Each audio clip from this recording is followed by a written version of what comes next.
Hi everyone.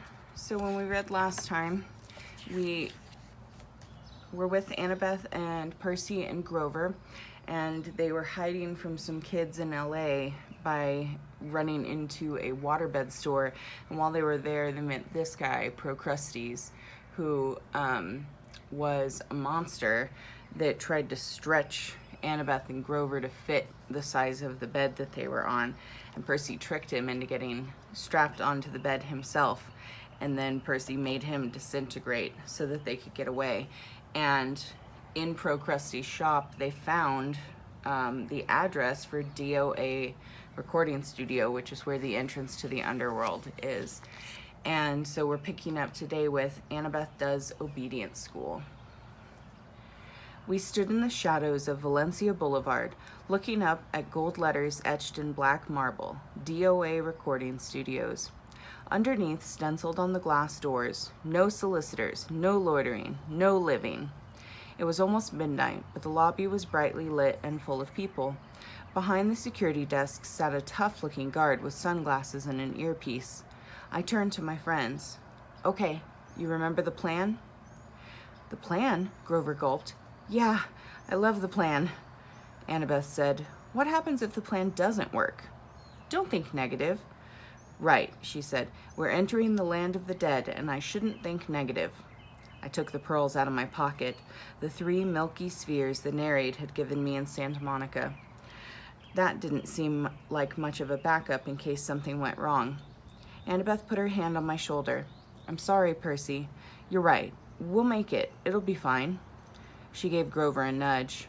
Oh, right, he chimed. We got this far. We'll find the Master Bolt and save your mom. No problem. I looked at both of them and felt really grateful. Only a few minutes before, I'd almost gotten them stretched to death on deluxe waterbeds, and now they were trying to be brave for my sake, trying to make me feel better. I slipped the pearls back into my pocket. Let's whoop some underworld butt. We walked inside the DOA lobby. Music played softly on hidden speakers. The carpet and walls were steel gray. Pencil cactuses grew in the corners like skeleton hands. The furniture was black leather, and every seat was taken. There were people sitting on couches, people standing up, people staring out the windows and waiting for the elevator. Nobody moved or talked or did much of anything. Out of the corner of my eye, I could see them all just fine. But if I focused on any one of them in particular, they started looking transparent. I could see right through their bodies. The security guard's desk was a raised podium, so we had to look up at him. He was tall and elegant, with chocolate-colored skin and bleached blonde hair, shaved military style. He wore tortoiseshell shades and a silk Italian suit that matched his hair. A black rose was pinned to his lapel under a silver name tag. I read the name tag, then looked at him in bewilderment. Your name is Kieran? He leaned across the desk. I couldn't see anything in his glasses except my own reflection, but his smile was sweet and cold, like a python's, right before it eats you. What a precious young lad. He had a strange accent, British maybe, but also as if he had learned English as a second language. Tell me, mate, do I look like a centaur? No. Sir, he added smoothly. Sir, I said. He pinched the name tag and ran his finger under the letters. Can you read this, mate? It says C-H-A-R-O-N. Say it with me. Charon. Charon. Amazing. Now, Mr. Charon. Mr. Charon, I said. Well done. He sat back. I hate being confused with that old horseman. And now, how may I help you, little dead ones? His question caught in my stomach like a fastball. I looked at Annabeth for support. We want to go to the underworld, she said. Charon's mouth twitched. Well, that's refreshing. It is? She asked. Straightforward and honest. No screaming, no, there must be a mistake, Mr. Charon. He looked us over. How did you die then? I nudged Grover. Oh, he said, drowned in the bathtub. All three of you? Charon asked. We nodded. Big bathtub. Charon looked mildly impressed. I don't suppose you have coins for passage. Normally with adults, you see, I could charge your American Express and add the ferry price to your last cable bill. But with children, alas, you never die prepared. Suppose you'll have to take a seat for a few centuries. Oh, but we have coins.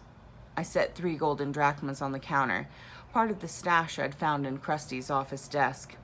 Well now, Charon moistened his lips. Real drachmas, real golden drachmas. I haven't seen these in... His fingers hovered greedily over the coins. We were so close. Then Charon looked at me. That cold stare behind his glasses seemed to bore a hole through my chest. Here now, he said. You couldn't read my name correctly. Are you dyslexic, lad? No, I said. I'm dead. Charon leaned forward and took a sniff. You're not dead. I should have known. You're a godling. We have to get to the underworld, I insisted. Charon made a growling sound deep in his throat. Immediately, all the people in the waiting room got up and started pacing, agitated, lighting cigarettes, running hands through their hair, or checking their wristwatches. Leave while you can, Charon told us. I'll just take these and forget I saw you. He started to go for the coins, but I snatched them back. No service, no tip. I tried to sound braver than I felt. Charon growled again, a deep, blood-chilling sound. The spirits of the dead started pounding on the elevator doors. It's a shame, too, I sighed. We had more to offer. I held up the entire bag from Krusty's stash. I took out a fistful of drachmas and let the coins spill through my fingers.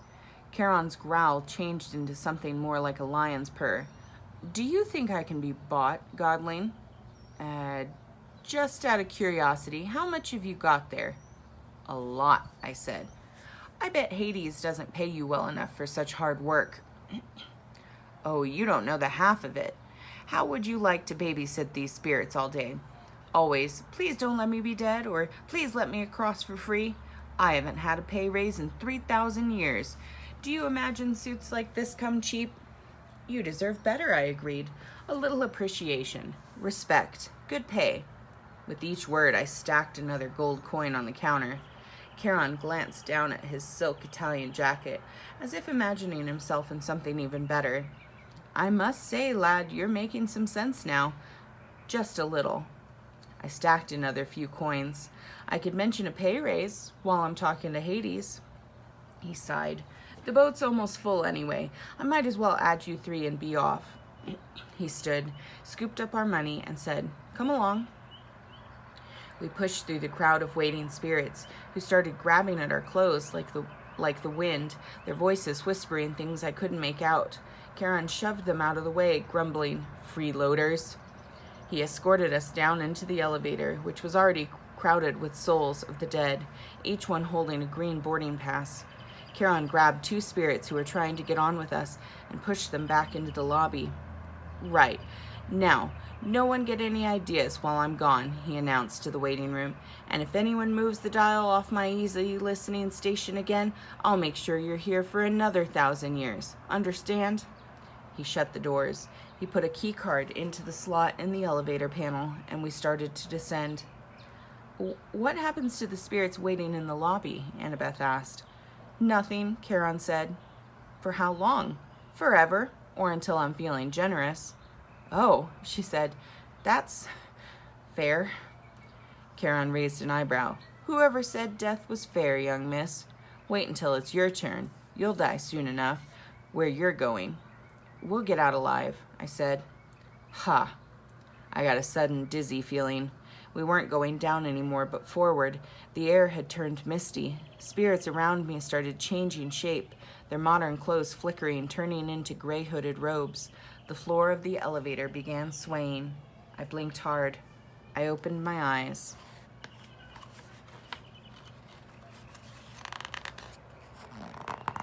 Charon's creamy Italian suit had been replaced by a long black robe. His tortoiseshell glasses were gone. Where his eyes should have been were empty sockets, like Ares's eyes. except Charon's were totally dark, full of night and death and despair. He saw me looking and said, "Well?" "Nothing," I managed. I thought he was grinning, but that wasn't it. The flesh of his face was becoming transparent, letting me see straight through to his skull. The floor kept swaying. Grover said, "I think I'm getting seasick." When I blinked again, the elevator wasn't an elevator anymore. We were standing in a wooden barge. Charon was poling us across a dark, oily river, swirling with bones, dead fish, and other stranger things. Plastic dolls, crushed carnations, soggy diplomas with gilt edges. "The river sticks," Annabeth murmured. "It's so polluted," Charon said. "For thousands of years, you humans have been throwing in everything as you come across. Hopes, dreams, wishes that never came true. Irresponsible waste management, if you ask me." Mist curled off the filthy water. Above us, almost lost in the gloom, was a ceiling of stalactites. Ahead, a far shore glimmered with greenish light, the color of poison. Panic closed up my throat. What was I doing here? These people around me, they were dead. Annabeth grabbed hold of my hand. Under normal circumstances, this would have embarrassed me, but I understood how she felt. She wanted reassurance that somebody else was alive on this boat. I found myself muttering a prayer, though I wasn't quite sure who I was praying to. Down here, only one God mattered, and he was the one I had to confront.